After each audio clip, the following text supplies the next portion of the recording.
White house میں Trump اور Zelensky کی ملاقات تکرار میں کیسے بدل گئی اور اس کے کیا اثرات ہوں گے؟ امریکی صدر ڈونلڈ ٹرمپ اور یوکرینین صدر ولادیمیر زیلنسکی کے درمیان وائٹ ہاؤس میں ہونے والی ملاقات میں اس وقت بدمزگی ہوئی جب یوکرینین صدر کی امریکی صدر اور نائب صدر سے معدنیات کے متعلق معاہدے پر بات چیت ہوئی۔ About the kind of diplomacy that's going to end the destruction of your country. Yes, but if you Mr. President, with respect, I think it's disrespectful for you to come into the Oval Office and try to litigate this in front of the American media.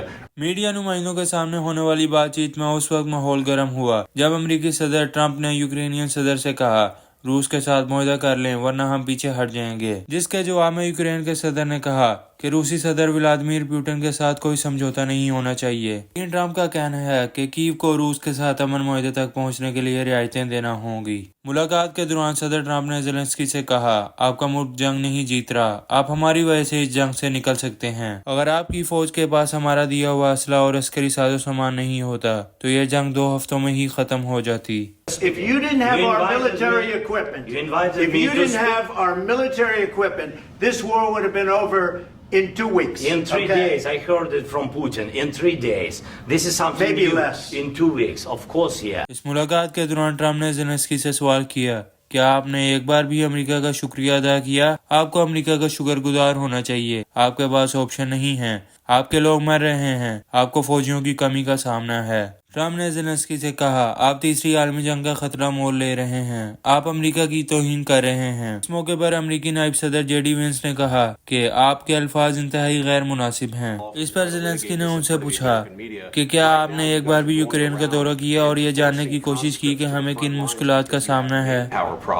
You should be thanking the president for trying to bring it into this conflict. Have you ever been to Ukraine that you say what problems we have? امریکی صدر نے کہا کہ Ukraine کو security کی ضمانت دینا امریکہ کی نہیں یورپ کی ذمہ داری ہے، چاہتے ہیں کہ امریکہ یوکرین کی مدد بند نہ کرے۔ اس گرما گرم بحث کے بعد نہ صرف دونوں ممالک کے درمیان معدنیات سے متعلق معاہدے پر دستخط نہیں ہوئے بلکہ زیلنسکی کے وائٹ ہاؤس سے چلے جانے پر دونوں صدور کی مشترکہ پریس کانفرنس بھی منسوخ ہو گئی۔ تلخ جملوں کے تبادلے کے دوران دونوں ممالک کے رہنما ایک دوسرے کو بار بار اس انداز میں ٹوک رہے تھے جو مناظر وائٹ ہاؤس میں شاید کبھی ہی دیکھے گئے ہوں۔ ٹرمپ اور زیلنسکی کے درمیان ہونے والی اس بات چیت کے اثرات کیا ہوں گے؟ اوول آفس میں ہونے والی یہ گفتگو اور اس کے شور شرابے سے قبل بھی ڈونلڈ ٹرمپ اور ولادیمیر زیلنسکی کے درمیان تعلقات اچھے نہیں تھے۔ جمعے کے روز ہونے والی دونوں صدور کی یہ ملاقات زیلنسکی کے اس بیان کہ ٹرمپ روس کی بنائی ہوئی غلط بیانی کی دنیا میں رہ رہے ہیں کہ 1 ہفتے بعد ہو رہی ہے جبکہ ٹرمپ نے یوکرینی صدر کو جواب میں آمر قرار دیا تھا۔ تاہم امریکی صدر پہلے ہی کہہ چکے ہیں کہ یوکرین نے یہ جنگ شروع کی ہے جو کہ ایک جھوٹ ہے۔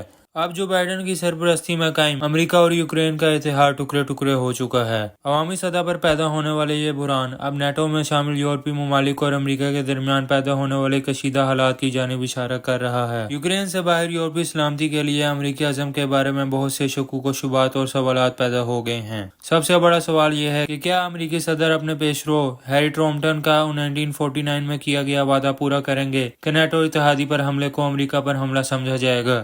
یہ خدشات روسی صدر ولادیمیر پوٹن کے ساتھ مضبوط تعلقات کی بحالی کے ٹرمپ کے عزم پر مبنی ہیں۔ انہوں نے یوکرین پر شدید دباؤ ڈالا ہے جبکہ پوٹن کو بڑی رعایتوں کی پیشکش کی ہے۔ تاہم ایسے میں یوکرین کے ساتھ ساتھ دیگر یورپی ممالک کو بھی اپنی سیکورٹی سے متعلق تشویش ہونے لگی ہے۔ صدر ٹرمپ کو صدر زیلنسکی کی جانب سے روس کو رعایتیں دینے سے انکار نے اب ناراض کر دیا ہے۔ یہ صرف معدنیات کا معاہدہ نہیں ہے جس پر انہوں نے دستخط کرنے سے انکار کر دیا ہے۔ یوکرین کے لوگوں کا ماننا ہے کہ وہ قومی بقا کی جنگ لڑ رہے ہیں اور اگر صدر پوٹن اپنے جارحانہ عزائم سے باز نہ آئے تو عین ممکن ہے کہ وہ جنگ کو ختم کرنے کے کسی بھی معاہدے کو توڑ سکتے ہیں۔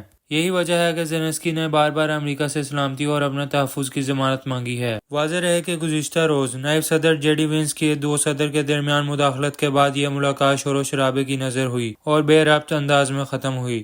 اب اس بات پر شک و شبہات پائے جاتے ہیں کہ ایک سفارتی مبصر کے الفاظ میں یہ عوامی تنازع ایک سیاسی دھوکہ تھا یا تو زیلنسکی کو امریکہ کی بات ماننے پر مجبور کرنا یا ایک ایسا بحران یا ماحول پیدا کرنا کہ جس سے وہ آگے جو کچھ بھی ہو اسے اس سب کی وجہ قرار دیا جا سکے۔ اوول آفس میں ہونے والی ملاقات اور انتہائی غیر موزوں انداز میں اس کو ختم ہو جانے کے بعد اب اگر ٹرمپ یوکرین کی فوجی امداد کو منجمد کر دیتے ہیں تو کیا یوکرین کے لیے جنگ جاری رکھنا ممکن ہوگا؟ اب سوال تو یہ ہے کہ یوکرین کتنے مؤثر طریقے سے اور کب تک روس کے سامنے کھڑا رہ سکے گا۔ اب دباؤ اور ذمہ داری تو یوکرین کے یورپی اتحادیوں پر دگنی ہو جائے گی اور وہ اس نازک صورتحال میں اپنا کردار ادا کریں گے۔